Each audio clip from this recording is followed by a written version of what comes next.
Thank you, Kenny, for singing that. That was beautiful. That gave me chills because, hold on, you're not supposed to see that yet. That gave me chills because when I was at Camp Walter Scott last summer for my senior year, that was one of my senior Vesper songs. So you did very much justice to that. That was beautiful. Did anyone else's family ever give them a catchy nickname in their childhood? Something that was like cute sounding but also slightly embarrassing? For example, like Nosy Nelly or Chatty Cathy.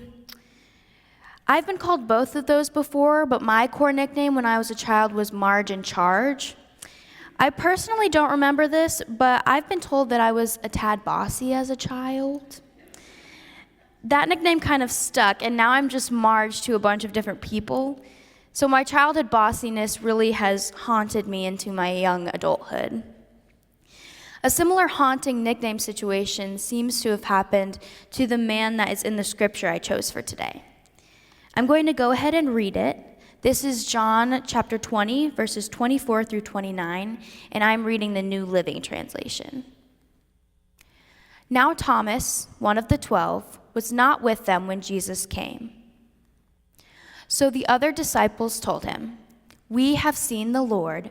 But he said to them, "Unless I see the nail marks in his hands, and put my finger where the nails were, and put my hand into his side, I will not believe." A week later, his disciples were in the house again, and Thomas was with them. Though the doors were locked, Jesus came and stood among them and said, "Peace be with you." Then he said to Thomas, "Put your finger here. See my hands. Reach out your hand and put it into my side. Stop doubting and believe." Thomas said to him, "My Lord and my God." Then Jesus told him, "Because you have seen me, you have believed. Blessed are those who have not seen and yet have believed." This scripture takes place after Mary Magdalene discovers Jesus' empty tomb, and shortly after Jesus appears to her and his disciples. As I read, when told that the other disciples had seen Jesus just 3 days after his death, Thomas expressed his doubts about the situation. Now, when I was doing my research on the scripture, pretty much everything on the internet used this scripture to convey the message, faith is believing in something you cannot see. Unlike what Doubting Thomas did. There's that haunting nickname. I have chosen to go a completely different route in my purpose for using this scripture today. I chose this scripture for my sermon today because I think this story shows us how gracious our God is regarding situations like what Thomas was experiencing. Thomas vocally expressed his doubts about Jesus, and rather than shaming him and judging him, Jesus met Thomas right where he was at that point in his life. While I know this isn't the main message or idea of this scripture, what stood out to me about this story was that Jesus didn't wait for Thomas to let go of his doubts before coming before him. He graciously met him right in his season of doubt and uncertainty. Now, when I say the word season, most of you probably picture something along the lines of this image. This picture isn't exactly what I mean when I mention Thomas's season of doubt, but I will use this idea of seasons for a nice analogy because a lot of you know from my past things I love a nice analogy. Many of you have probably heard the phrase, "in like a lion, out like a lamb," regarding the month of March.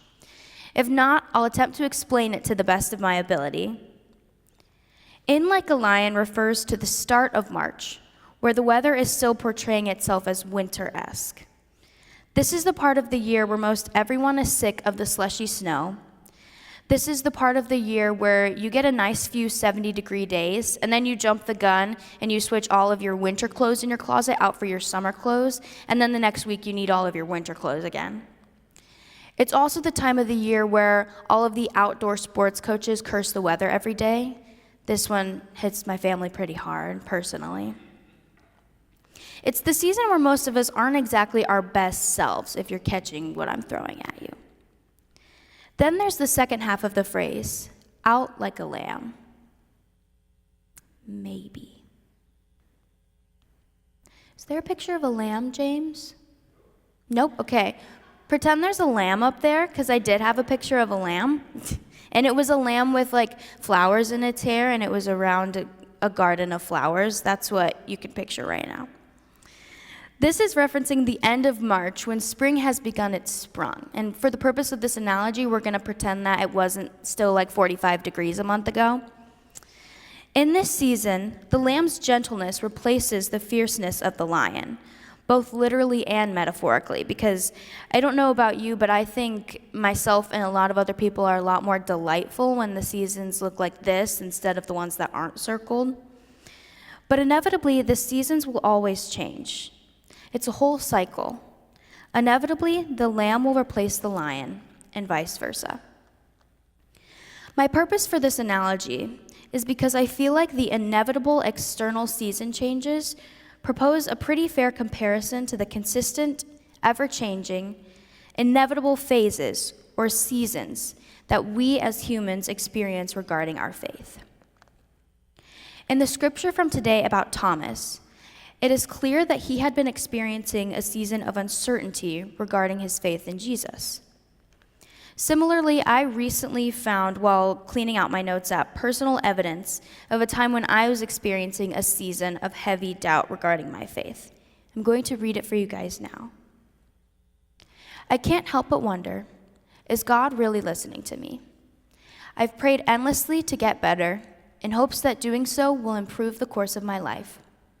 But still, I'm here, wondering why. Wondering, what did I do that was so horrible to face this pain and these hardships? I think God is busy. I think God hates me. I think God has given up on me. When I wrote this my first semester of my junior year of high school, I had just been hospitalized for the 4th time for a vast amount of health issues.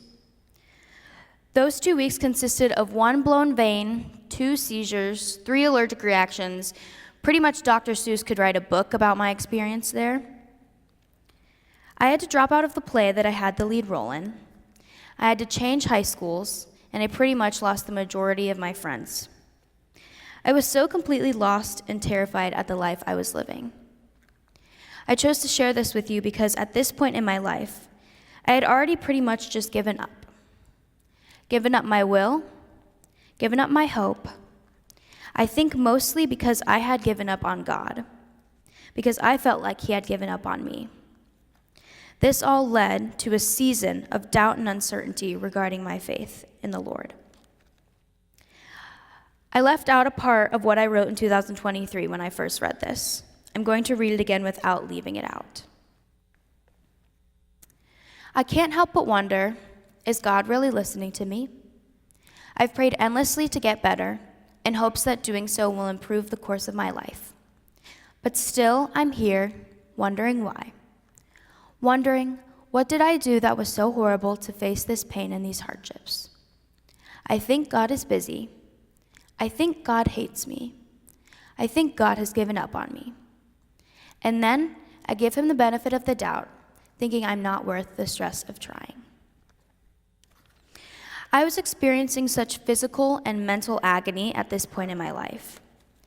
But what might have been the most difficult feeling I was experiencing regarding the season of faith I was in at this time was shame.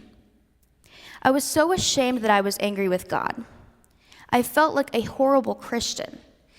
I mean, I'm supposed to put my faith in the Lord 100% all of the time, right? I'm supposed to trust his plan 100%.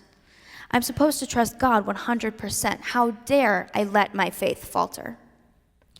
These were the thoughts that were going through my brain. I was so ashamed.